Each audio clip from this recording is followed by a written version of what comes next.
White kids don't dance, they just follow commands. Push your right foot in, leave your heart in. Today we have Matt, and he's the lead singer and lead guitarist, well, one of the guitarists for Mount Joy. So I'm not too sure if you're familiar with our Canadian snacks, and I heard Jackie's a huge snacker, like she's a raccoon. Yeah. So we did bring a couple of gifts because, like, why not? We brought Kinder Surprise because you heard it's illegal in the States. Well, it was illegal. Well, it's still, some states have like lift the ban, but some.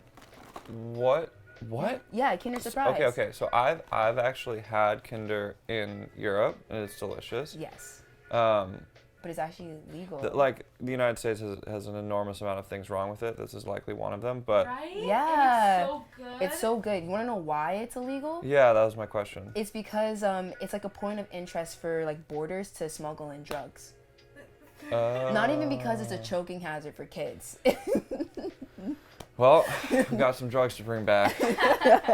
Also, I heard that it's like very exciting news that Mount Joy is going to be opening for the Lumineers, like January 2020. So I'm wondering, like, how's the relationship between you guys now? We haven't had a chance to meet them. Our tour manager has worked with them before and just has told us amazing things, and obviously we're super pumped about their music and excited to meet them and tour around. It'll be fun. Wow. For Sheep, you said, when there is blood on the streets of Baltimore, kids are getting ready for a long war. Maybe I was born in the wrong skin, but those sheep are rolling in the mud again. Mm-hmm. And someone, and had a really, like, I could tell this person like studied like literature or something like that, or just really loves lyrics. This person said, American culture has created an atmosphere of Afro-pessimism, highlighted by the phrase wrong skin, which perpetuates white supremacist ideals in modern society. Simultaneously, African Americans experience cultural appropriation, creating dissonance. Do you kind of agree with it? Is that what we were going for when you're writing Sheep? Totally. I think actually that person may have interpreted it backwards. Oh. Because I was saying that the lyric for me is like watching what was unfolding makes me feel bad to be white. Really? So you're aware of like your privilege? Exactly. Yeah. I think what the lyric was trying to say is like it makes me feel like maybe maybe this skin color is the wrong skin color. Wow, that's actually like a really big statement.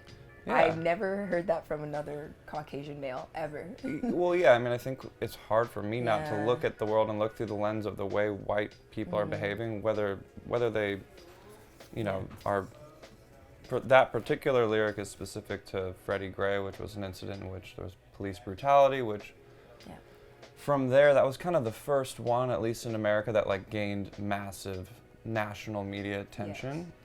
And then by the time that song was released, there had been numerous other massive national instances of police brutality against people of color. And I think, for me, it was really just sort of thinking about like, who's in the wrong here, and like it's certainly white people, and they're the people behind the gun. So it was sort of me saying like, maybe this is wrong, you know.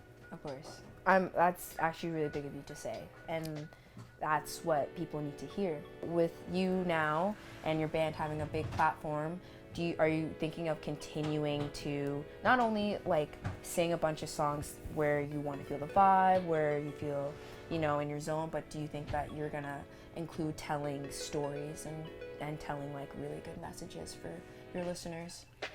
I, of course, want to raise awareness to things I feel strongly about, and that's something I feel really strongly about. But I think sometimes for me it's hard to force those things, because I think, like, especially now that we have a platform, those topics are really important, and to take a swing at it, and just because you feel like people want you to, or like maybe you feel pressured to, then you might, and you should, and we definitely try, but I guess the only piece of it is like, I wouldn't want to do it and put something out that falls short of what's needed. Yeah. And so I guess it's a challenge of like, yes, like if the song feels powerful enough and feels like it has the legs to stand and fight those forces, then totally. But not like gratuitously or in a way that would feel disingenuous. That would be like the last thing we would want. Because I do think at the end of the day, we're just trying to write what we see and what we can and what we feel. So. All right. Well, I think that kind of concludes our interview today. Cool. I really hope you had fun with us because Yeah. we're just like, we're a bunch of like broke college, like we're not- Generation Z kids. We're not that far removed, so yeah.